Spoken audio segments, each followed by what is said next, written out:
Good afternoon, everyone. Thank you so much for being here, and welcome to today's webinar on green finance, innovation, green bonds as a resource for African cities. My name is Natalia Salazar, and I'm the head of innovative finance at ICLEI. This session is dedicated to exploring the intersection of climate resilience and financial innovation. Specifically, it will focus on the role of green bonds in financing sustainable development in African cities. As urban cities and urban centers are increasingly confronted with climate impacts, there's a growing need for scalable, innovative financial mechanisms that can support the necessary transitions towards sustainability. Today, we will examine how green bonds can enable local and regional governments to access capital markets for funding climate adaptation, mitigation, and of course, sustainable infrastructure projects. The focus of today's session will be on the challenges and opportunities associated with financing sustainability in African cities. And we will explore how green bonds, alongside other innovative financing barriers, we will explore how actually these green bonds can help overcome issues regarding institutional capacity or limited creditworthiness.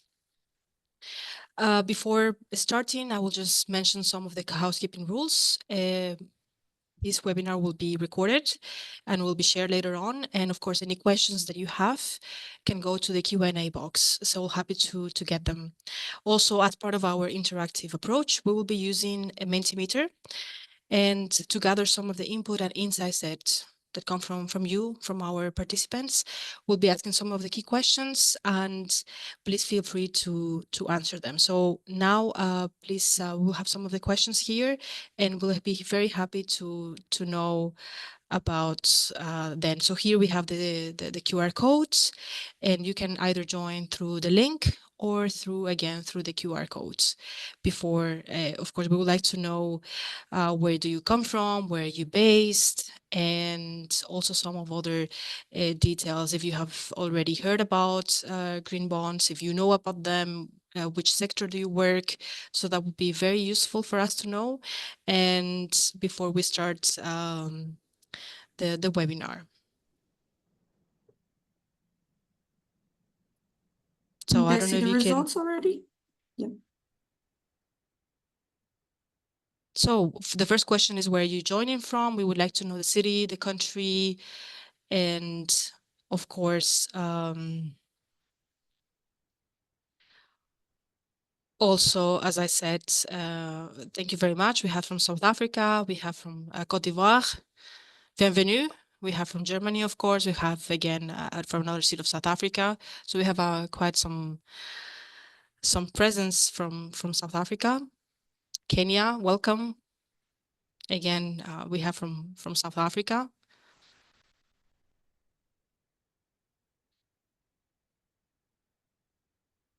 And the next question is actually, which sector do you work in? So we'd like to know if you are from the public sector, if you join us from the private sector, from an NGO or any other nonprofit, academia, or other.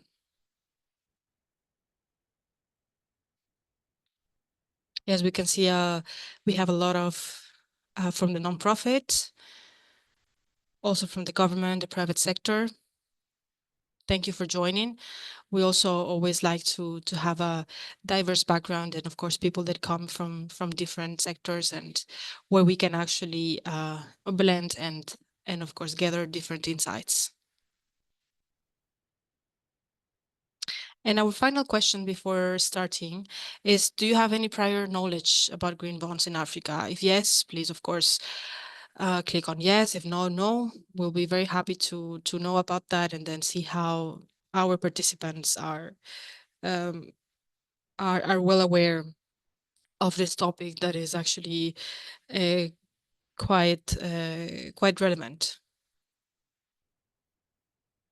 And of course, I know that we are still waiting for some other people to join, but in the meantime, of course, we wanted to start with this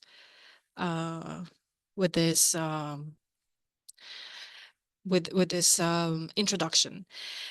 So we look forward, of course, to engaging and to have this technical discussion, which, as I said, will cover some of the practical applications, but some of all the theoretical foundations of green finance, and specifically on green funds. And I would like also to introduce our panelists. So I'll do first introductions one by one. And we have our first panelist, who is actually Daniel Sullivan. Daniel Sullivan serves as the Director of Risk and Resilience for the City of Cape Town, where he has been instrumental in developing the city's resilience strategy and water strategy. He has played a key role in the city's green bonds issuance, and he has demonstrated how Cape Town is committed to sustainability and climate resilience. So over to you, Daniel Sullivan. I'm very happy to have you here. Thank you for joining the webinar. Great. Thanks so much, Natalia. I hope that, can everyone see the presentation? There we go. Okay. And thanks for everyone for joining the webinar. I've got 10 minutes to run through the presentation and obviously come back with any questions afterwards. So in this presentation, I'm just trying to outline why the City of Cape Town pursued a green bond. And this was in 2016, 2017, 2018 period that we issued the green bond. The process that we went through for certifying and listing the bond, and then to give a quick overview of some of the benefits that we realized in the bond through the bond process. So if I can just go to the next slide, essentially when we issued the bond, the city was and still is a member of C40. And this was part of the city's putting our foot forward in the green finance space. So we'd heard a lot of information around green bonds, green finance, and we thought this was something that the city could pursue.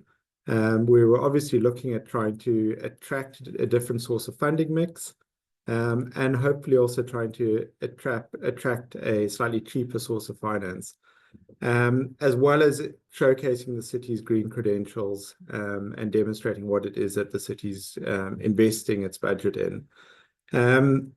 And then I put the other points there where we saw that there were investors. We'd read a lot about investors looking at trying to invest in sustainable investments. And so we thought this was a good opportunity to put something in the market.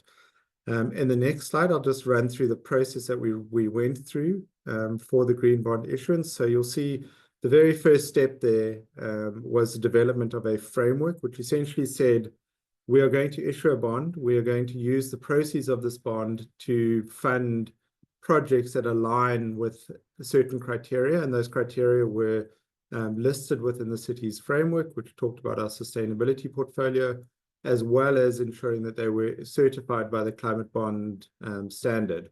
I'm very pleased to see we've got people who represent that in the forum here. So the climate bond standard was seen as the leading standard at the time, and we wanted to make sure that that added the credibility to the process that we undertook. So once we had the framework, we went through identification of projects off our budget, identifying which projects aligned to those to the framework, the criteria, as well as the funding requirements or funding needs. We assessed the project. We appointed an assurance provider to demonstrate that we had been true to the framework and we had aligned with the climate bond standards. We got that assurance opinion, and we submitted that to CBI, who then gave us the pre-issuance certification. And then in parallel to that, the city was also in engagements with Moody's on an investor rating. So we had a Moody's investor opinion on our green bond, which actually came through as Green Bond Excellent. That was primarily because we used the Climate Bond Initiative process and the strength of our framework that we put together. And we took both of those to a roadshow across various investors, primarily in South Africa, and attracted them to an issuance at our Johannesburg Stock Exchange, where the bond was issued, and we raised the funds for the bond, and issued and post that we went through a post-issuance assurance, which just demonstrated that the process that we went through was aligned with the framework that we set out to. And on an ongoing basis and on an annual basis, we do reporting. We review the projects that were funded by the proceeds of the green bond, and we report on the status of those. through our annual report. Sorry, it's a mouthful of a slide, but that's the process in a slide. There's quite a lot of detail there in a long time frame in there. In terms of the identification of the process of the projects, I've unpacked it a little bit further, but we looked at the green bond that the city issued was to finance projects within our MTREP, which is within our 3-year budget cycle. And for that, we made sure that we identified projects that were aligned to the CBI taxonomy, as I mentioned earlier. The taxonomy at the time was still being developed, so there were a couple of criteria that were still being worked on. They have been substantially filled out since this. But the important thing was that those criteria existed, and we wanted to make sure that the standard that we were applying to was not just an internally demonstrated standard, it was something that we could hold out internationally and demonstrate some external credibility or external validity to the framework. So very important that we went through that process and got that certification. So we had the projects aligned with those within the framework, pulled out the taxonomy or the standards, submitted the evidence to show how our projects aligned to that. And at the end of it, we had a mix of mitigation and adaptation projects that the city implemented. Primarily, at the time, we had a lot of water-related projects, and in fact, we still do. As a result of our severe drought that Cape Town was going through, a lot of our capital budget was oriented towards that. So we had a lot of water loss reduction type projects which were funded. We also had flood defenses of seawall, for instance, which was put in place in part funded by the proceeds of the bond to protect ourselves from future coastal erosion, coastal storm surge. And then there were some efficiency-related projects, which were things like switching out for the latest energy-efficient pumps, for example, across our water network. So that was a selection of the projects that were funded. And the end, our bond value was R1 billion. We amortized it, so we repay the interest and the capital over a period of 10 years. So it's almost fully paid up now.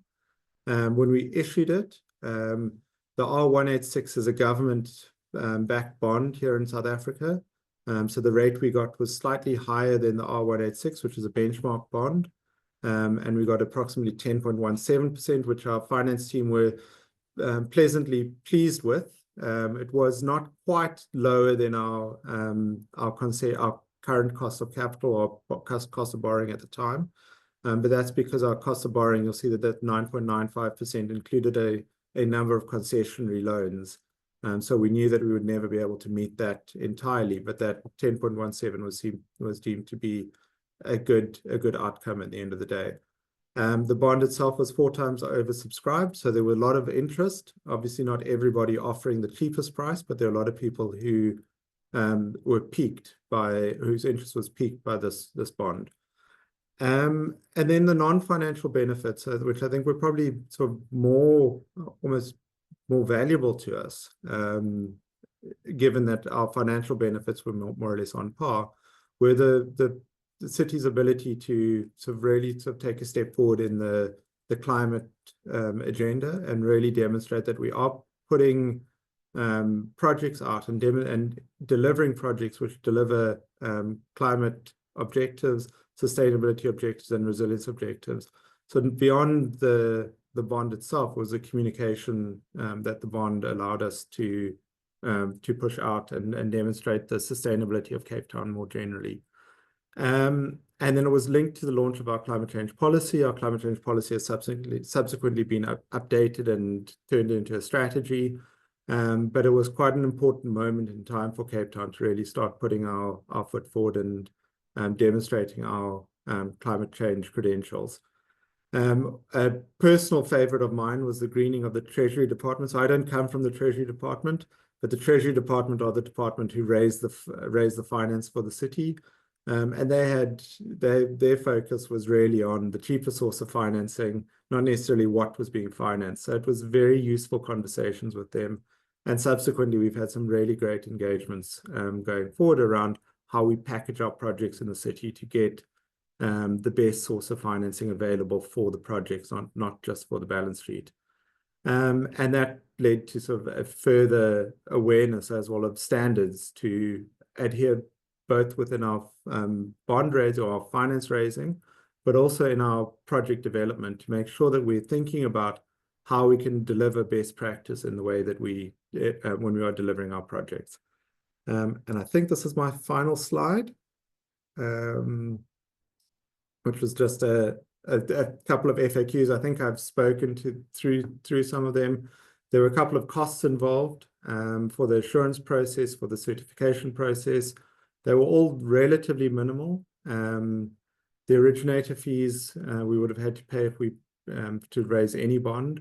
And there were some other non-quantified costs, my time, in the internal team costs, the reporting, the investor roadshow, and the like that we had to go through. So, it's not a free process, but it is a valuable and useful process to go through. In terms of further bonds, we are currently sort of looking at concessionary loans, but we are also in the process of updating our green bond framework to see if we can start looking at further issues going forward. But we don't have a specific timeline for that yet, so I can't make any announcements on the call at the moment. Then other instruments that we're looking at things like social impact bonds. How can we use those? What is the value of PPPs in this space? Other sustainable linked finance going forward. So it's a whole suite of financing that we look at all the time within the city to ensure that we can deliver our projects and deliver on our service mandate. The final slide, I think, was more just recommendations. So this is sort of more general to the forum, and I hope that we can sort of discuss these further. But off the back of the City of Cape Town's experience, we certainly would recommend that municipalities maintain or pursue that credit rating, because that's ultimately what attracts investors at the end of the day, is that credibility that comes with that credit rating. And that whether you're pursuing green bonds or whether you're pursuing other finance, that's common cause across whichever financing you're pursuing. Important that you have a pipeline of projects. So the City of Cape Town was advantaged by the fact that we have quite a comprehensive project preparation process. So we're able to look quite far out to see what our project implementation needs are and get credibility with the timeline of delivering projects and funding projects. So we're not sitting on funding. We're actually making sure that capital that we've raised is working. Integrated reporting, again, is important both for identification of projects, but also then when you come to the reporting process. So we've tagged all the projects, and at any point in time, we can identify and pull down a report on the status of those projects, both from a spend perspective and an implementation perspective. And then developing an overall framework is important. That, as I indicated, that's an important first step. The Climate Bond Initiative will back me up on that one as well. That really tells you how you're going to go about issuing a bond and where you're going to use the proceeds. And then the other point is that ongoing engagement with investors. So our Treasury team are always speaking to the investment community, looking at what they're looking for in a portfolio of projects, what sort of instruments they're looking at investing in, so that we can try and match those needs going forward. And then ensuring that there's an alignment of mandates across the investment community and the city's financing needs. I'm going to leave it there. I look forward to the conversation, and thanks for keeping me included in the conversation. Oh, thank you so much, Daniel, for that insightful information, and I think updates and to really for us to know how the city of Cape Town is actually working towards, again, raising the green bonds and all the experience and lessons learned. That's actually really, really useful. We'll continue with our next panelist. And we have Mike Brown. Mike Brown is a senior municipality specialist at the Climate Bonds Initiative. Mike actually joined Climate Bonds Initiative in 2022 as a senior municipality specialist, as I mentioned. Prior to this, he has spent 16 years at the San Francisco Public Utilities Commission, managing climate finance and overseeing the issuance of over $3 billion in CBI certificate green bonds. He holds a master's degree in city planning with a focus on international development from MIT. So thank you very much, Mike, for joining our webinar. Back to you. Thank you so much, and thanks to ICLE for including me in this panel today. I'm excited to be here. I want to say I didn't coordinate with Daniel, but I think this is a good follow-up to his slides. His slides were wonderful, really very interesting work that they're doing in Cape Town. And so I'm gonna, I think, build on a little bit of what he was describing. Next slide, please. Do I control it? Oh, no. So first of all, I'm going to describe a little bit of the sort of the challenges facing the continent to attract sufficient funding for climate investment. I'll talk about why that's a problem, and then of course we'll close with some solutions, opportunities, things that countries and cities can do to put them in a position to attract financing. Many of the things that Daniel just mentioned that they're doing in Cape Town. So just in preparing for this webinar, I did a bit of research, and so it's estimated that the continent of Africa requires $2.4 trillion in investment by 2030 for adaptation and mitigation projects. There's currently a shortfall of over $200 billion per year. So there's a huge need. To meet that need, we need an all of the above approach, meaning we need public funds, we need concessionary money, we need private sector, philanthropy, everything. And then the last point here is we know that a lot of the funding is constrained by the creditworthiness of individual countries and cities to attract international investment. So, and so we have to think creatively on how to work within that constraint. Next slide. I don't need to spend a lot of time on here, but this is just to say that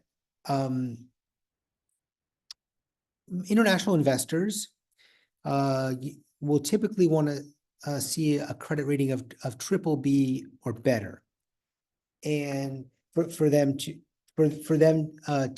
for those investments to be eligible for their fund. And so you can see many countries are excluded from that. And in addition to that, again, I'm setting up the challenges here. I don't want to be too negative, but in addition to that, you have this category on the far left, or even the double Bs and then also the single Bs. A lot of these countries have been getting access to financing. Maybe it's concessional financing, but since the pandemic, there's been a lot of debt distress, meaning these countries are at risk for missing payments, going into default. So even though they have been able to access capital markets, there are a lot of challenges right now with indebtedness. So we have to be careful. So these are sovereigns, and the next slide just looks at which cities have been rated. So we've heard from Cape Town.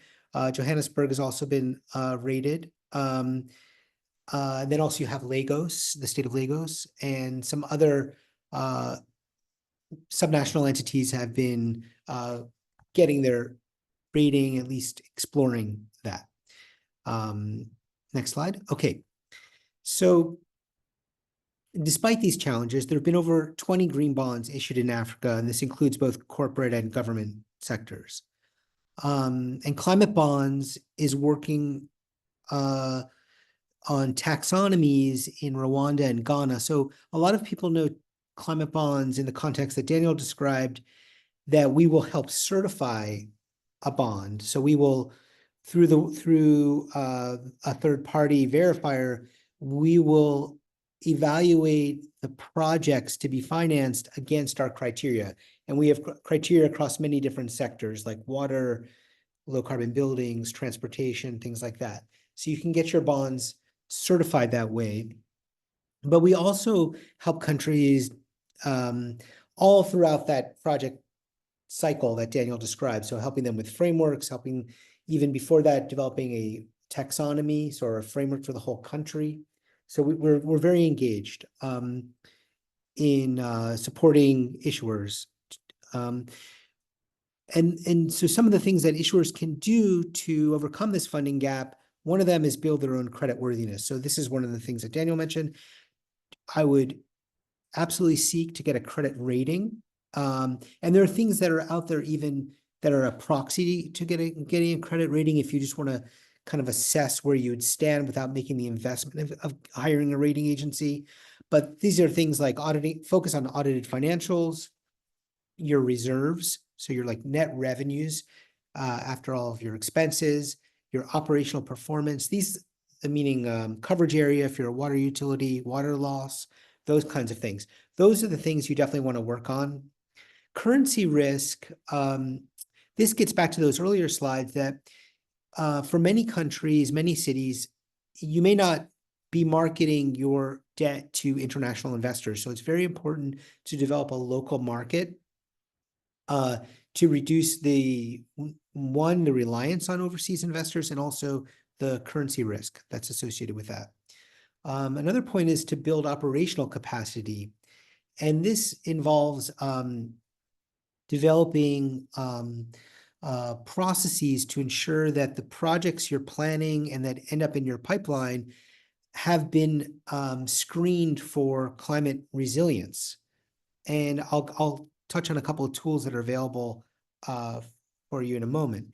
And this and this could include in under operational performance is strengthening governance as well, strengthening human resources, human capacity. So all of those things are very important. Expertise, training. So if we're talking about a state-owned enterprise for say energy or water, you want to make sure that all of your human capital is also being developed. And then I also want to mention optimizing funding sources. This is another thing that Daniel touched on, which I think is very important.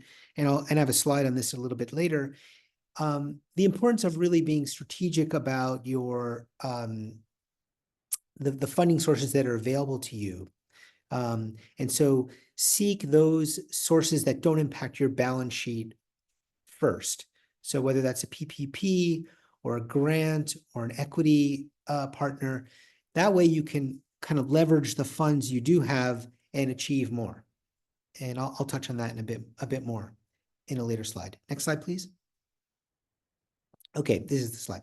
So I've just outlined here funding options, and I've listed them along this sort of continuum from left to right. On the far left, these are options that would have no or little impact on a city or government's balance sheet. This would include public-private partnerships, debt for nature, debt conversions. If you have outstanding commercial debt, that's an option to consider, where the debt is refinanced and you use that savings for other improvements or investments you want to make. Other could be grants, of course, if those are available. Another concept is a resilience bond, and I'm glad we have someone from UNCDF on here, and that is being explored by UNCDF. In this concept, if you have an insured asset, say behind a seawall, and you're insuring it for flooding, you could work with the insurance company and a financial partner to basically receive a portion of your insurance payments premiums up front to build that adaptation infrastructure, and that would be repaid through offset to your insurance premiums because you've reduced the risk. So it's almost like an ESCO, energy services model, to have funding available to invest in resilience. The middle category is using own source revenues. These could be transfers from central government or local government or regional government, taxes, that kind of thing. And then next would be rates and charges if you are operating a state-owned entity, a state-owned enterprise, excuse me. So water, energy, that kind of thing. And then next would be debt, incurring debt. And as I said, a lot of countries in Africa are experiencing some debt distress. So we want to be very judicious on how much we use the debt, and only when it's absolutely necessary. So there's bonds and loans, which we're going to be talking a lot about today. Pooled financing is very interesting, where money is raised at a higher jurisdictional level, maybe at a state or regional level or even national level, and then it is then allocated to the local governments. You have the advantage there of borrowing at scale, so there'd be cost savings associated with that, and also you have the advantage of the expertise and the capacity to access the capital markets could be developed in maybe one central office as opposed to having to replicate that across many cities. And then finally, blended finance is a very interesting model that can also be tied to a pooled financing loan model. But blended finance is where you're combining concessionary money, perhaps a guarantee, to raise the credit profile of that instrument to lower the borrowing costs for the borrower, whether it's a municipality or other subnational. Next slide, please. These are some examples of tools that are out there to screen your projects. I mentioned the importance of making sure all of your projects in your pipeline have been screened for physical climate risks. So this on the left, this is an open source tool, the GRI Global Risk Viewer. I just typed in Lagos, but you can, it's very, very interesting tool, and you can type in different risks that you're concerned about, whether it's flooding. This is particularly looking at flooding, but they also have heat risk. They have hurricanes. They have many different risks to look at. On the right, this is a project I was involved in when I was in San Francisco. We worked with a professor from the University of Washington, and she has her own project screening tool, which is very interesting to screen projects. So on the right, that black shape, that's actually our one of the city's 2 wastewater treatment plants, and you can see it's very close to areas that will flood, but it's sufficiently far away that it's safe. So when you're accessing financing, going to funders, you can screen your projects using a tool like this to demonstrate, yes, we've screened our projects against these different climate risks, and or maybe there were risks, but we've addressed it through elevating projects, elevating, the infrastructure, et cetera. Next slide, please. Climate Bonds has recently developed their own resiliency taxonomy or framework across many different sectors, and it's especially relevant to cities. So I'd highly recommend using this taxonomy or reviewing it when you're designing your own projects. And next slide, please. Just to close off on opportunities to bridge the finance gap, optimize capital resources. That's we discussed in an earlier slide. The importance of using debt very sparingly. And then also next point is to scale projects appropriately. Don't overbuild. I think there's a temptation to over-engineer, which adds to a lot of increased expenses.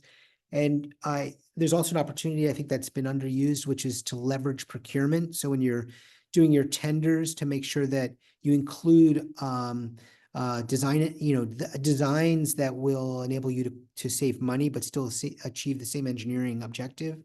Incorporate resilience and just transition into your project plans.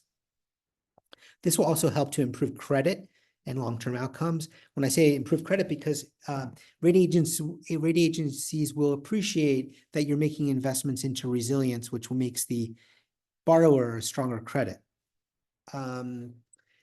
Finally, work to develop innovative financing solutions to lower borrowing costs, and experiment with innovative solutions like blended finance, pooled borrowing, et cetera. I know I'm running out of time. Thank you very much. Thank you so much to you, Mike. Actually, that was again, really, really, really insightful to know about how to optimize the funding sources. What are some of the practical examples that you brought, and especially the CBI's taxonomy or framework that you shared? Thank you so much, because it's very, very, very good to for our participants and audience in general. So again, thank you for joining. And just to say that there are some questions that are already addressed in the Q&A box. So please feel free to answer them directly. And then during our Q&A session, of course, we can delve a bit more into detail and a bit more, we can expand on those questions and topics. And well, so thank you again, Mike, for that insightful overview. Now we'll have with our other panelists. We'll go actually with other panelists, and I'm very happy to have him here. He's head of the sustainable finance at KPMG Africa.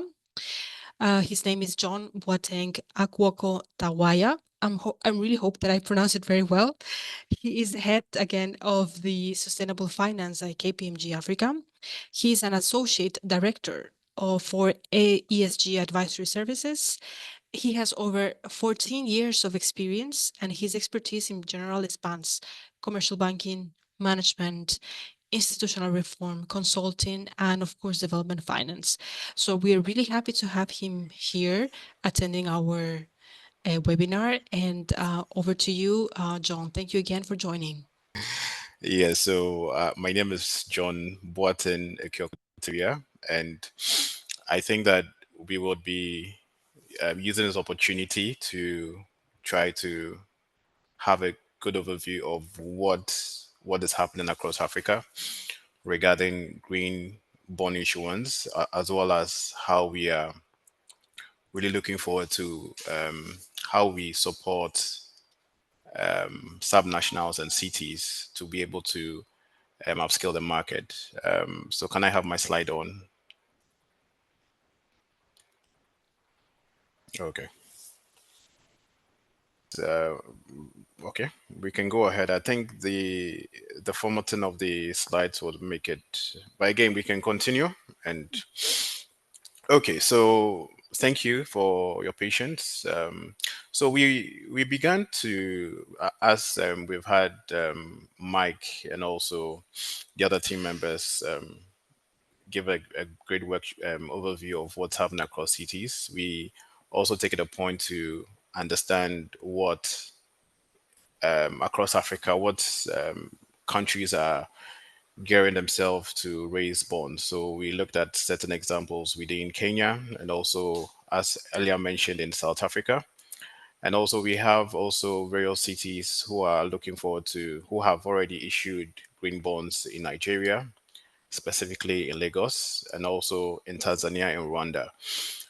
And one of the key things that we see around and what we want to workshop today is what are the kind of the barriers, and also how can we be able to gather around to be able to help subnationals and cities to be able to scale their ability to mobilize funding to support their climate targets. Next slide.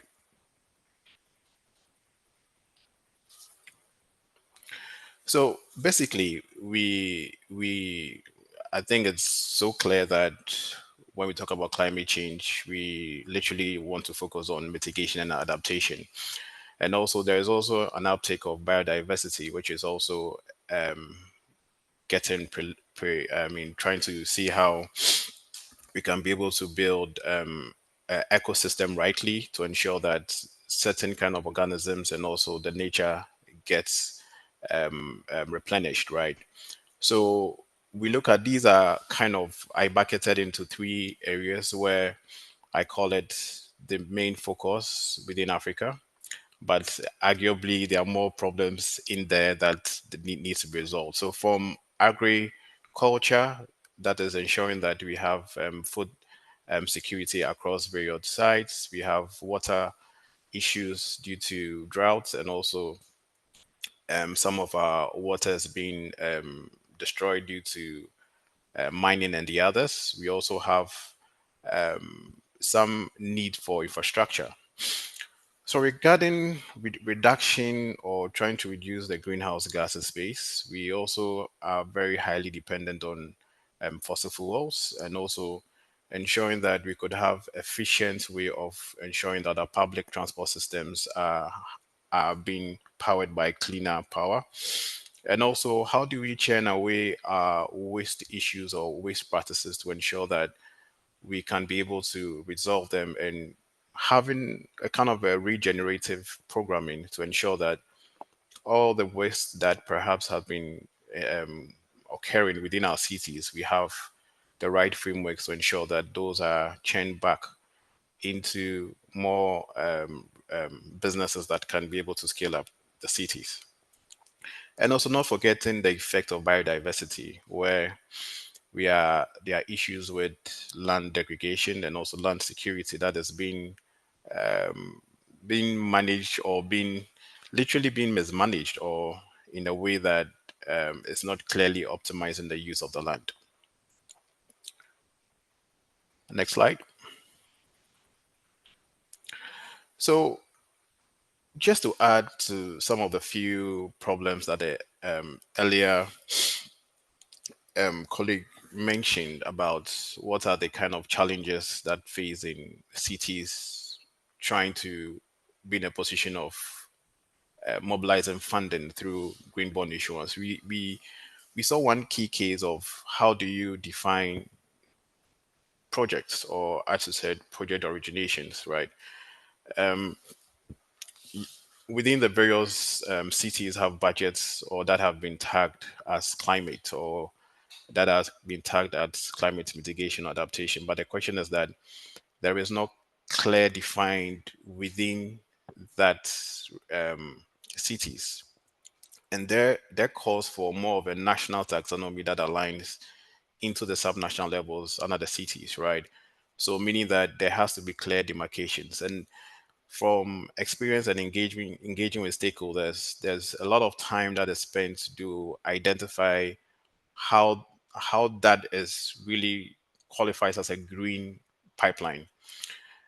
Number two is the, as earlier mentioned by Mike, is about capacity and trying to also build capacity within the city officials, as well as within the expert, as to what constitutes those requirements that is required, and also what kind of capacity that is needed to upscale these government officials or city officials to be able to understand the the end-to-end understanding of how to issue green bonds. And also there's cost of high cost involves. It's literally not free. As said, it's it requires some dedicated funding, and also because lack of, let's say, commitment to be able to dedicate enough resources for that, it turns out that most bond programs that are initiated do not get secured or crystallized. And again, it requires some stakeholders being involved, and therefore there has to be kind of alignment, and that causes bureaucracy in issuing that. Next slide.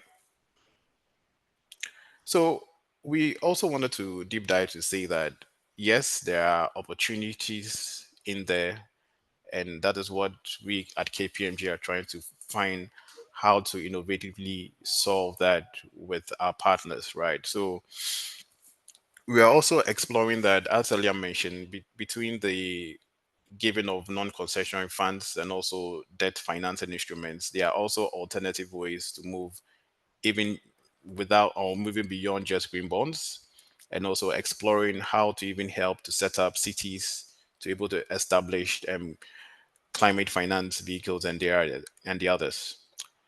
Now, between getting ready to issue a bond and also getting the bond issued goes through a whole process, and sometimes not having that end-to-end visibility causes some kind of delay as to what to do next. I think one of the key things that we do, we look forward to working with our clients and targets and stakeholders, is how to rally them through the end-to-end programming and getting them rightly prepared, from ensuring creditworthiness to ensuring that pipelines that are due for verification are really done in alignment with the various national taxonomies. And if there are some national taxonomies, this would be great to have them. Now, we've talked about the third taxonomy already. Next slide, please. Now, and one of the other things that we see is that how to be that middleman to be able to ensure that all the stakeholders that are formed during the end-to-end delivery of a bond issuance program, all the stakeholders are aligned, and also making sure that data is rightly obtained at the beginning and also mapped through the end. And also, those are where we are good at, where we do third-party verification, and also we look forward to, in that third-party verification, we set to provide advisory support. That is in case if you're not doing third-party verification, we provide that support in ensuring that the right things are and the right communications are done in terms of demarcating what is green and what is not green, and also benchmarking with the metrics. And also post bond issuance, we also provide some form of impact and monitoring reports as a third party monitoring support. And this also helps in also making a justification of a second issuance or a further issuance at the city's level. Next slide. Yeah, so I'll pause here for questions, and if not, we go on to the next slide. Thank you.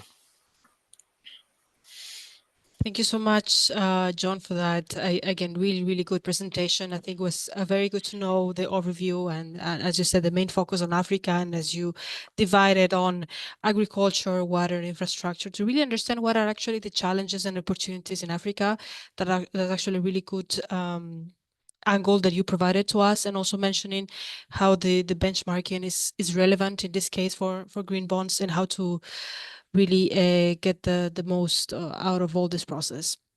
Thank you again. We have actually quite active chat and some actually quite active participants, because we have getting some questions and some comments. So I again invite all our panelists to directly answer or address any of the questions and comments that we have from our audience. And again, during our Q&A, we can a bit expand more on each of those questions that were addressed. So without further ado, I will now introduce another speaker that we have now. It's David Jackson. He's the lead advisor and local finance global coordinator for the United Nations Capital Development Fund, UNCDF. David Jackson has over 30 years of experience in local development. He began his career as an urban planner in London during the 80s, and later supported local development in over 10 African and Asian countries. At the UNCDF, he designed and piloted a national system of local government finance in Mozambique, which was later scaled up by the government itself. So really happy again to have David Jackson here also with us. Back to you. Thank you very much for joining. Thank you very much indeed for the invitation. It's a real pleasure to be here. Can everybody hear me clearly? We can. Perfect. No, so I'll just take you through an example of a green bond issued by a city in Africa, in Tanzania.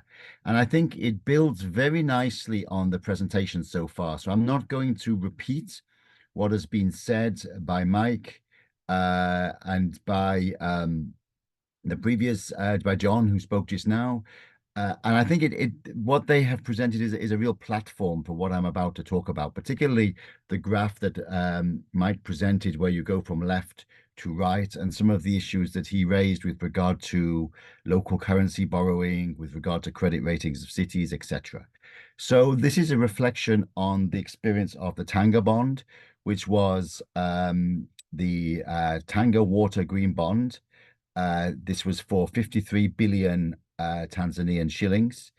And I'm just going to quickly take us through it, but then I'll pause at the end and really reflect on it a little bit. So this was the first, no, please stay on that previous slide. So, and move as I'll indicate when to move. So this was the first ever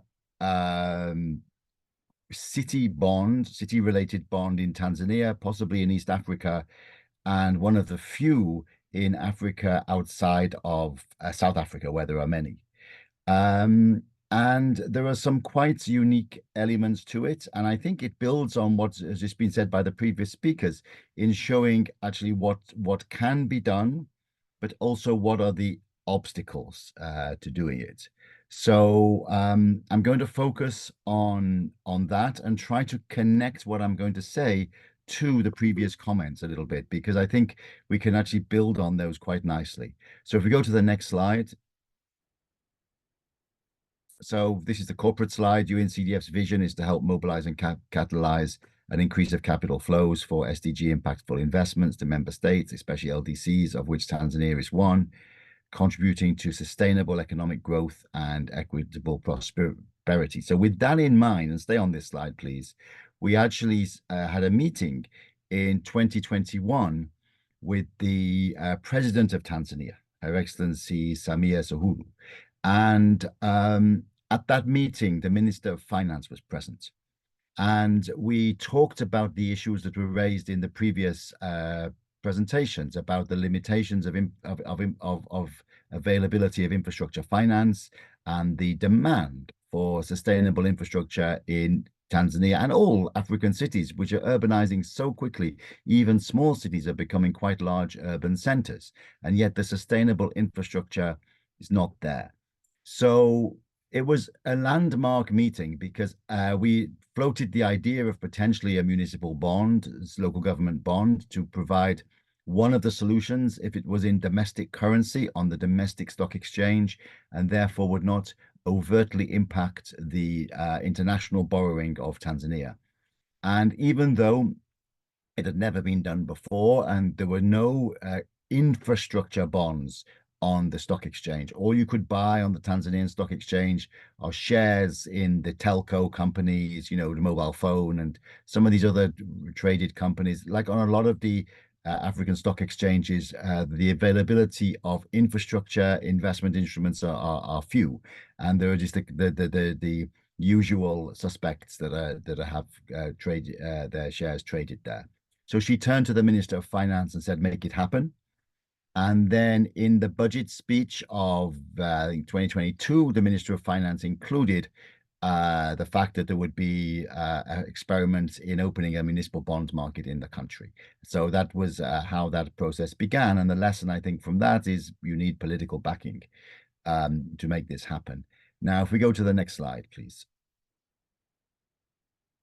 So it doesn't matter that it's a small print there, because I'm going to just focus on the main issue. So the Tanga Urban Water Supply and Sanitation Authority was the entity that issued this bond. And of course, I think Mike made some good points when he talked about the proxies for credit rating.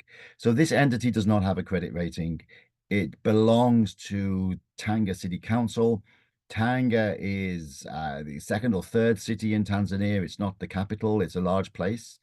And however, it doesn't have a credit rating, but it has an excellent record. If you look at its finances, they're in quite good shape. You look at its asset management, its infrastructure management is in good shape. You look at its customer base, because of the growing urban spread of these cities, the customer base is growing. So by the proxies that Mike identified, Tanga has a good credit base, let me put it that way, not credit rating, but a good, if you like, potential credit base. And that was the entity that was chosen to go ahead and issue this bond. Now, a further point here is there had been other potential bond issuance in Tanzania, but in the end they were rolled into loans from the World Bank and other other international finance institutions. The problem there, of course, is you're avoiding the opportunity to experiment with something like a local infrastructure green bond. So I think it's important that governments take that leap and do try it out from time to time, because you can go the safe route and put it into something from the African Development Bank that you put on your sovereign balance sheet, but then you're not opening up your domestic capital market to local currency infrastructure, which is what's required. So next slide, please. So very quickly now, because I'd like to focus on the lessons. Basically, you can see the blue is a pumping station, and then there's a river. The green is a river. This went into a treatment plant, and then there's water storage tanks on the left, and then there is the customers on the right. So it was basically to rehabilitate all of this and to cater for an expanding population. Next slide, please. Again, very small print, but I think the main things here, the main elements here that I want to focus on is the framework that was used for the green bond, and this was essentially clean water and sanitation, affordable and clean energy, energy efficiency, and climate change adaptation. So there were 4 categories that are covered by the Green Bond Framework. And we worked very well with the Green Bond Rating Agency. We got a Green Bond rating. That was a very important step forwards. It's not easy to do. You have to demonstrate how you're going to meet these green bond criteria, but we did it. And that was important in the credibility of the bond and tangentially in the cost of capital, but I think it was more important in the credibility that it got that green bond rating. Next slide, please. So the proposed bond structure.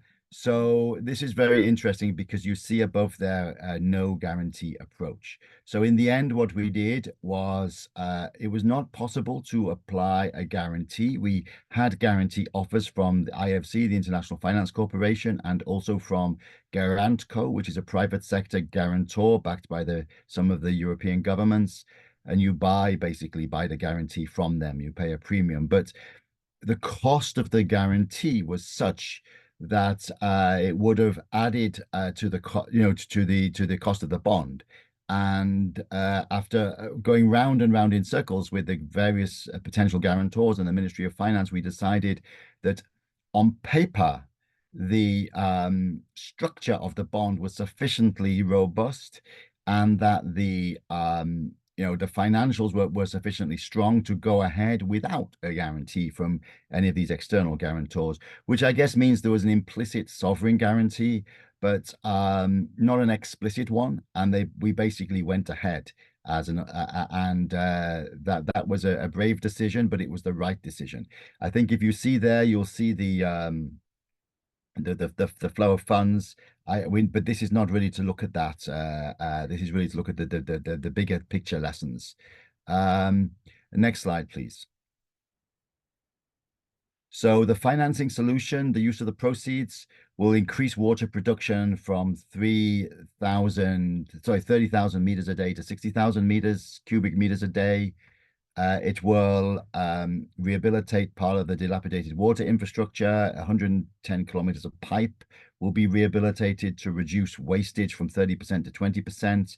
It'll expand to connect to 6,000 new customers, install 12,000 prepaid metering, and 15 domestic water points. So basically, it handles the urban expansion of the city by providing drinkable water. Next slide, please.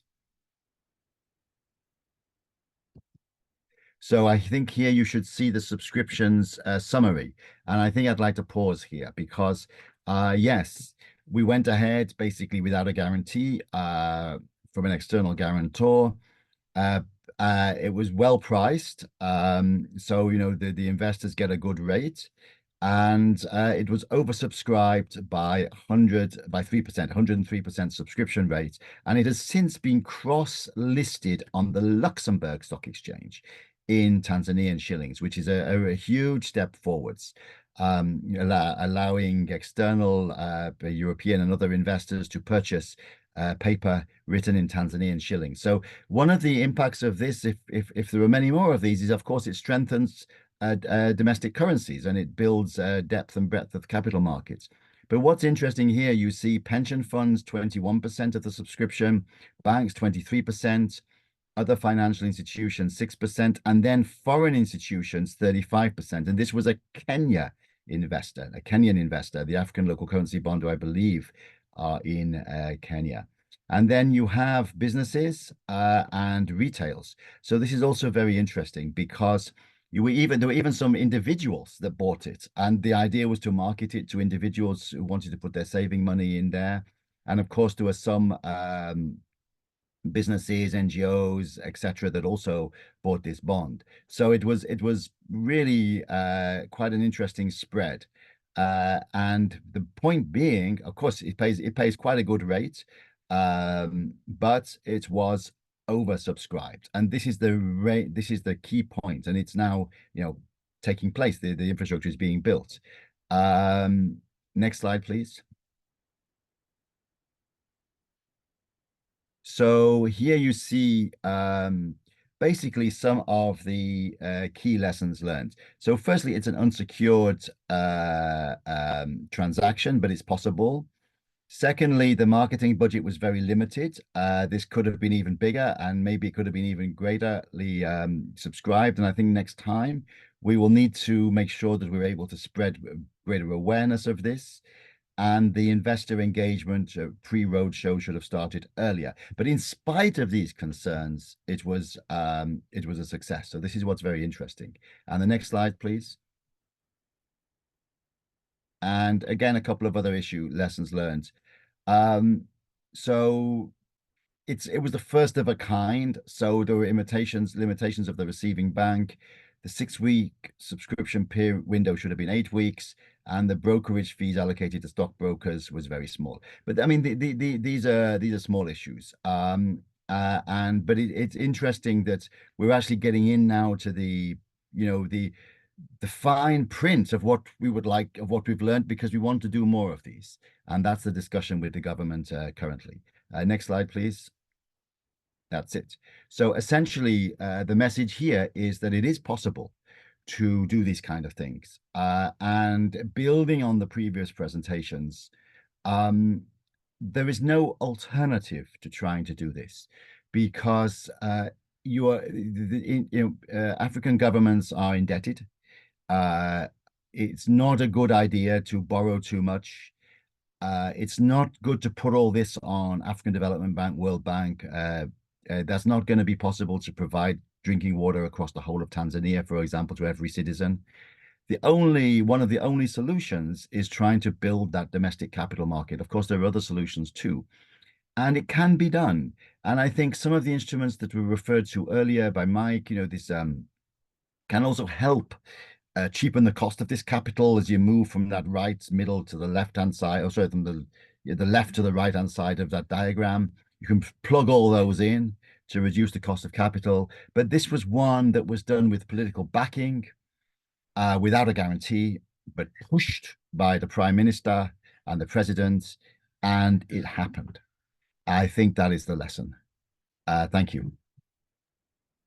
Thank you, David, so much for those words, and actually for that, to bring that example on political backing and the lessons learned from UNCDF, and probably from your side specifically, and your own experience that has also been very very good for our audience, but for ourselves as well, on the Tanga City bonds. What is actually now the UNCDF vision and the bond structure in general terms. Thank you very much. Again, I will say we have quite some questions here addressed to you directly in our Q&A box. So happy if you can take them. Otherwise, again, you can address them directly during our Q&A session. I will now proceed with our next speaker, and thank you again very much, David, for joining and for providing that overview. Now we have Abdul Aziz, who's a sustainable financing, so he's a capital market officer, so senior officer at the African Development Bank. He has extensive experience developing and implementing sustainable financial and capital markets projects across the region in Africa. At IFDB, he focuses on advancing economic growth and sustainability in emerging markets through financial risk and management and analysis. So thank you very much, Abdul, for joining our webinar, and very happy to hear from the AFDB and from your insights. Over to you. Thank you very much, Natalia, for the invitation and for the presentation. And I think it's a very good thing that I'm building up on the presentation from David and UNCDF, where now we can focus more on a multilateral side more, especially capital market. Next slide, please. So today I want the presentation also to focus more on sustainable financing, what an institution such as AFDB actually does. I will not spend much more time on the challenges and opportunities, but really on the core of our work, using different type of instrument that we've been hearing, such as guarantees, but also sub-debt that we use a lot, and working on the upstream and downstream.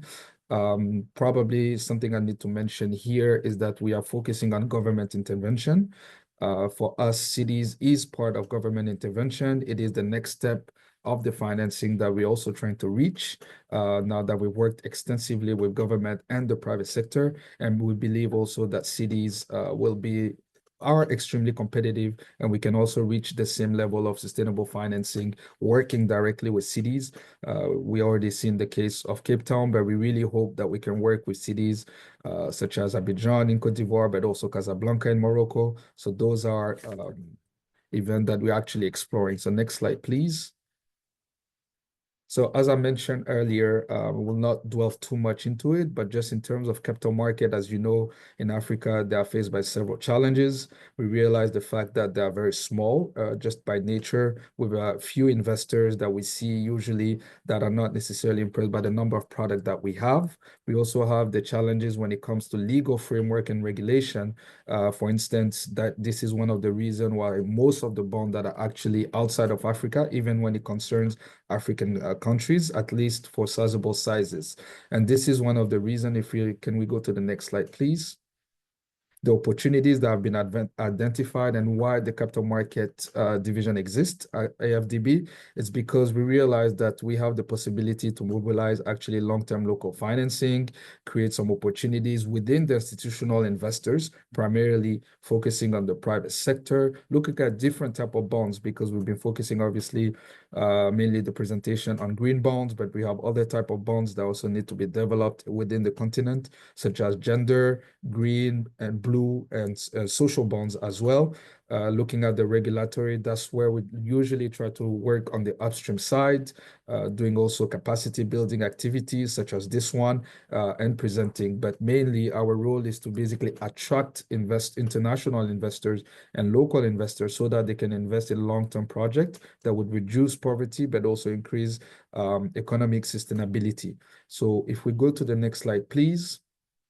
As I mentioned, we work through different pillars. So the first one, this is where we really try to develop and deepen the capital market by making sure that we have viable institutions, by creating also an enabling environment. So for that, we usually focus on the market authorities. We worked also extensively directly with the stock exchanges, the intermediaries, the non-bank financial institution, the pension fund, the government, as I mentioned, and also guarantee companies, which is also a new focus for all our intervention. We have different set of instruments. So whenever we want to come into a direct format, we would usually interact with our loans, our equities primarily, but on an indirect side, we also have the guarantees, the technical assistance, and the knowledge work that we do. Moving on to the second slide, the next slide, please. On our pillar 2, as I mentioned, our role is to also attract more international participants, and we try to do that by promoting diverse saving options. Lately, as you can see within our market, it is quite a difficult situation when you're trying to mobilize hard currencies, and this is when we would usually use our guarantees so that we can crowd in international banks, for instance. So we've been working a lot with the international banks, but also the private ones. The insurance companies are also extremely extremely important, especially when we talk about government financing. And it is the main core of our job in the recent years, and it's something that we'll try to scale up. So we started mainly with government. We're also doing it with the private sector, and now we would like to replicate this format also with the public and the cities and so on, so that we can mobilize international financing for sustainable projects that have tenure usually between 10 and 20 years. And we try to do that by participating, if you look at in the third pillar, please, by organizing ourselves. Next slide, please. Yes, thank you. By organizing seminars, capacity activities, also leverage the trust fund that we have. So at the African Development Bank, we have, I would say, when it comes to capital market, two trust funds. The first one is called the CMDTF, which is the Capital Market Trust Fund. And I have a little slide at the end when it comes to that, where we do a lot of knowledge work, capacity building, but also finance a lot of studies, which goal is obviously to lead so that we have institutions such as government, but also cities, then have a pipeline in which we can invest in, or in which other institution can invest in international banks. So it is very attractive. It is a work that we have to do in coordination with what we do on the downstream level where we actually invest. So it is all those three pillars that we usually focus on, between having basically a deepened market, attract a lot of international investors, and do a lot of capacity building activities. So next slide, please. So combining all those activities and in line with the presentation that we're having today on green bonds, and we've seen example with the Tonga bond, but also with the obviously city of Cape Town, we have country-based projects, and I will go into more details with the government that we've been assisting. On the private sector, I will provide an example with APSA, but we do also have regional capital market activities that we promote with the guarantee companies, as well as the trust fund, as I mentioned at the end, that has more of a continental base. Next slide, please. So usually those are the decision to actually work with a client is based on a set of criteria that are quite specific, knowing that when we talk about a city or a government, in order to assist them, and when it comes to sustainability, the first criteria that we have is the use of proceeds. It needs to be clear and well defined. The governance structure is also a very important aspect of it, whether it was from the Tonga bond or also the city of Cape Town. The reporting is extremely important. So usually you would have two types of reports. You would have an allocation report as well as an impact report that we would require. But on top of that, the FTB has also other criteria where we work with the client following the approval of a bond or any other sustainable project. We have monthly reporting simply to assess and make sure that the client is on track. And then a very important details, it is true that we're talking about ratings, but a second party opinion is something that we require the most, because we've been approached by several clients from all kind of sectors where they would like us to participate in a green bond, a social bond, a sustainable bond. But number one, a framework is not developed first, and sometimes there's no second party opinion. It is true that we can assist, and we do assist some of our clients when it comes to updating the framework. I will provide an example later on, but we do believe that first of all, it needs to be clear on the type of project that we have. Even the pipeline, although it is conditional, we do require a pipeline to provide evidence of the type of impact we're looking at. And it is linked also to the second element that we have, which is the bank objectives and the coordination with the development partners. So the AFDB really focus on the high five, which is our 5 core pillar, like the SDG that exists, and in which we make sure that the projects are aligned to it, as well as our priorities within a specific government or private sector institution, and the coordination that we have with development partners. It can be UNCDF or others. Usually when it comes to a sustainable project in which we're involved by providing a guarantee or by investing directly, we'd like to make sure that there's no duplication of efforts. So we would coordinate, for instance, with the IMF when it comes to the debt sustainability, with the World Bank when we want to, the pipeline, the sort of the framework that has been established, as well as actually some UN agencies that usually provide some technical assistance on the reporting. So each of those institutions has a specific role. when it comes to this kind of financing. On the reporting side, we are usually the one after the approval that will provide guidance to the client and assist them until the allocation report and the impact report are published. So obviously that viability is extremely important. Whether we talk about government, and as we mentioned, we see a lot of debt distress recently, and it is one also the reason why we try to assist as many countries as we can, but we understand also that we are very limited. So we've been doing this for some countries, but not all, obviously. We also make sure that we coordinate with the IMF, as I mentioned, regarding the debt viability, making sure also because most of those financing were on an international market. So we really want to make sure that they don't overreach the ceiling that was established. And lastly, as I mentioned, which is very important, the investors' appetite. For each of the projects that we have so far financed, we usually have a lot of interest from the international banks, I would say, or pension fund, but it mainly comes from the fact that AFDB has a AAA rating, and it's the only institution that is based in Africa which has a AAA rating, and we want to make sure that we can see this pricing added to the project. So whether the project is with a country such as, let's say, Senegal, Benin, or Togo, we want to make sure that by coming into this project, we extend the maturity of all of obviously the debt level of the country, as well as reduce the interest rate. So this is very key before we approach. I'd say most of the international banks do not necessarily have an issue into applying those rules, but sometimes we also have to make sure that they are Basel compliant before we can process. So those are the main criteria. I spend a little bit of minute simply because we usually have a lot of requests on it when it comes to that. But next slide, please. And here it is basically the background and the backbone. I know the slide is quite congested, but what you really need to understand from this slide is that we've been supporting countries on the sustainability effort already for quite some time, but also on the capital market side, we financed close to 350 million of Cameroon for its financing in 2015 and for Senegal in 2018. But what we did realize is that because we're mainly focusing on covering foreign exchange risk, we had limited impact when it comes to obviously development. And this is when we came after the market has shut down post the COVID-19 crisis, we came out with the idea of utilizing our PCG in a different manner. So the role was here to use our credit guarantee, which is needed for a certain level of financing, but make sure that you either had a blue element, a social element, a green element, or a sustainable one. So the first country that we did this type of project with, which was kind of also a pilot project, was Benin.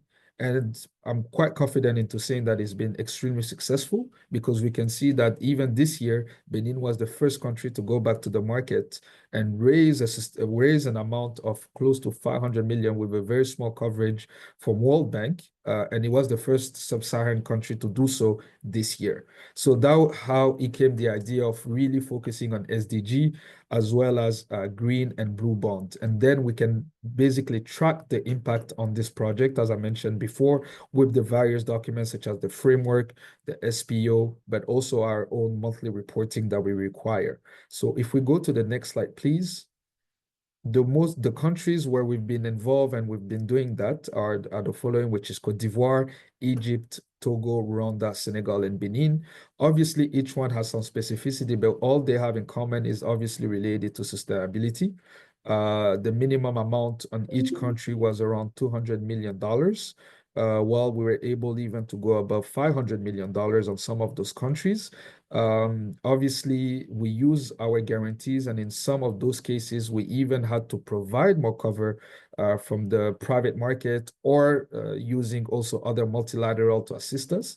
The unique feature on some of those was, for instance, in Egypt, where it was a green panda bond. It was the first time that an African countries was issuing in the panda bond market, which is located in China.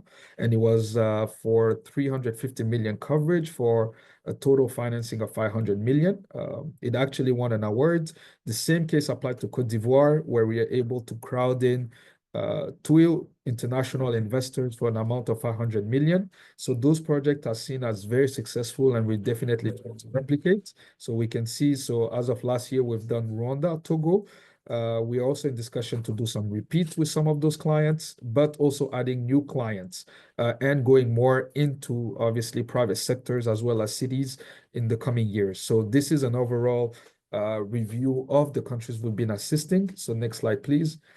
Just to also provide a little bit details, which I know is not necessarily the case for this presentation, but here you can see how basically it works and the different actors that are involved in the case of Benin.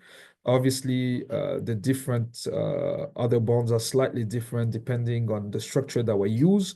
But what you really need to understand is that the AFDB provide a guarantee to international lenders. So in this case, it was a first loss of 195 million euros to an international bank, which in return will provide basically the full financing to the government and Benin.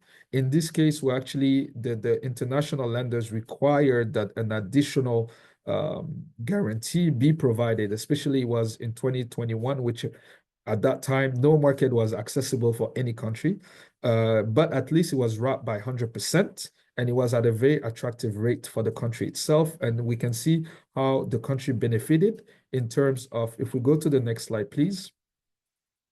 Financing sustainable project. As you can see here, and you can see the framework that was developed at the time at the top, but also the allocation report that we receive on this loan. It financed all the SDG that you can see on your right. So apologies for those that do not speak French, but I'll quickly translate that the fact that it was on at least 6 SDGs. 9 projects so far have been already achieved. We're expecting several more to come in. More than $200 million has already been fully utilized. The 350 million is already allocated, and it was able to basically do a lot of things, especially in the education sector when it comes to this specific project with Benin. Where a lot of schools were created. As you can see here, more than 1 million people benefited from it. The access to water also has been better in the country itself, and sustainable agriculture as well. So this is the reason why we wanted also to participate and showcase some of the type of project that we can do, because although it is linked to specific countries, which we also know that are mostly rated, it is something that is applicable to cities. And I think this is what we want to leave with specifically, is that the type of project that we're trying to guarantee will have an impact later on, and will also allow other people to come in later on and have an exposure. So this is overall how we actually define our capital market intervention, especially when it's offshore. But looking at different type of project that we've done recently, if you go to the next slide, we also work on the private sector. So we actually participated in the first social bond from the APSA group, which is obviously one of the top group in South Africa, and in which we participated, as I mentioned, for the social bond, which was the first one that was issued by APSA, and we are actually assisted them also with a technical assistance when it comes to the reporting. But we also had a subordinated linked loan, which was a tier 2 bond, in which that was supposed to increase financial inclusion for women and also youth. So as you can see, we're really trying to migrate also this kind of project and invest directly our own resources. So for this project, I know it's in UA, but it is more than 100 and I believe $10 million in total for the package that we did with APSA. So that was an example of a direct intervention we had last year. And then if we go to the next slide, please. We also try to stimulate and encourage, obviously, other capital market and domestic investment into the capital market, especially when it comes to green bond. So we participated in the creation of a vehicle alongside Infraco that is called the Mana Guarantee Company. The company is operationalized. It was for an amount of $10 million. And the main goal of this institution is to guarantee projects that are in the local market. So we have an impact, obviously, offshore, but we also try to replicate the same impact on local market. And I think more example of the Tonga bond, for instance, can come into the market, or city, if we have basically a viable guarantee company, which basically can provide that to international or local investors sometimes that is needed. I would like to simply close on this last slide. Next slide, please. When it comes to our trust fund, which is also the activities that we try to finance using on the upstream level, and those are only grants that we provide. It is financed by 3 main governments, the Luxembourg, the Kingdom of Sweden, and the Netherlands, which has been assisted us since 2020. We have financed 13 projects. We're really looking at mostly West Africa, but we have expanded since Sweden has joined us to other regions of the African continent. And some of the type of projects that we have assisted with, you can see a list of clients there, but for Cabo Verde, we're assisting them in their master plan and making sure that green bond is one of the blue bond is one of their priority. And Luxembourg is also doing a lot of activities when it comes to that in that small market, but a very efficient one. We also helping the government of Benin updating its framework because it's mainly looking at the SDGs, and we assisted them into including blue bond, social bond, and green bond so that they can mobilize new financing. But also in the Nigerian market, we've been, and the Stock Exchange of Nigeria, we've been providing capacity building and technical assistance, making sure that different actors are more familiar to green bond. So maybe let me stop here, and then maybe if one thing I can leave you with is that we've seen how we all interact when it comes to UNCDF, KPMG, Climate Bond, and the City of Cape Town. To have different bonds that can come into the market, green bond. When it comes to cities, the African Development Bank is willing to support on the upstream level.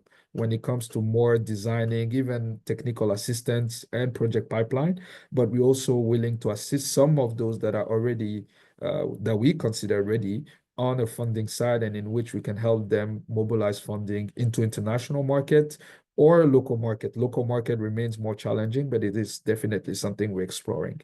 So thank you very much. I know I went probably a little bit over time, but it's a passionate topic of mine too as well. Thank you. Thank you so much, Abdul. I can really see that passion there, and again, really, really insightful again on this overview on AFDB, the projects, the requirements of the organization. You mentioned about the objectives, also the development partners, how important the strategic partnerships are, the Agenda 2030, and of course the SDGs. Of course, I guess this will require another session to really deep dive on Africa, and I think probably by countries and the different topics that were raised. We had again, a very quiet, a very active Q&A session. I will again say.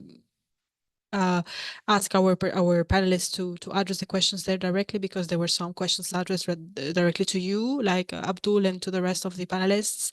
But given the time constraints, I'll just go directly to Megan Spires, and I'm very pleased to introduce her because she's our director of ICLEI Africa, Climate Change, Energy, and Resilience. She directs. She actually leads a team in South Africa, and she holds a PhD on environmental science. And we are very happy to have her here to provide some closing remarks and to provide us again, some overview also on the panel overall. Back to you, Megan. Thank you very much.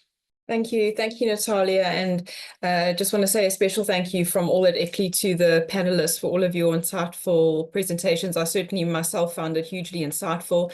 As Natalia mentioned, we've been working for many years with cities across Africa to understand what are their requirements in terms of progressing their climate finance work, and what are the mechanisms available to them and what are most applicable. Certainly green bonds has come up. One of our head offices is based in Cape Town, so we're well aware of what was shared by David as some of the leading work that the City of Cape Town is working on, but also questioning what are the most applicable mechanisms for the majority of the cities that ICLEI serves in Africa, and these tend to be your smaller, more intermediary cities that do have creditworthiness challenges. So just in reflecting on some of the presentations, obviously what David shared is an example of what a leading and well-resourced city can do on the continent, and I think certainly provides a lighthouse example.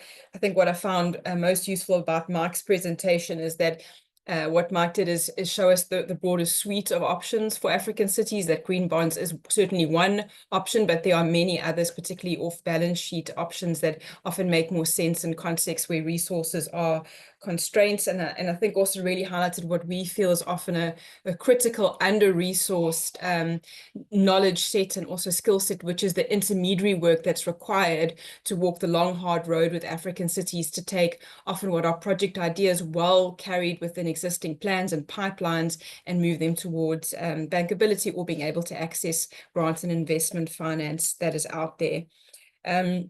Useful to hear from John in terms of pipeline development. This has certainly been something we've been working on for many years with our cities, but trying to tailor this and balance this with what I would call a needs-based pipeline development with our cities, but also supply side sort of reality check, and trying to get more sophisticated in tailoring our support to make sure that a relevant PPF or a relevant DFI or relevant investment facility will actually consider the projects that are being developed by the cities to also manage expectations.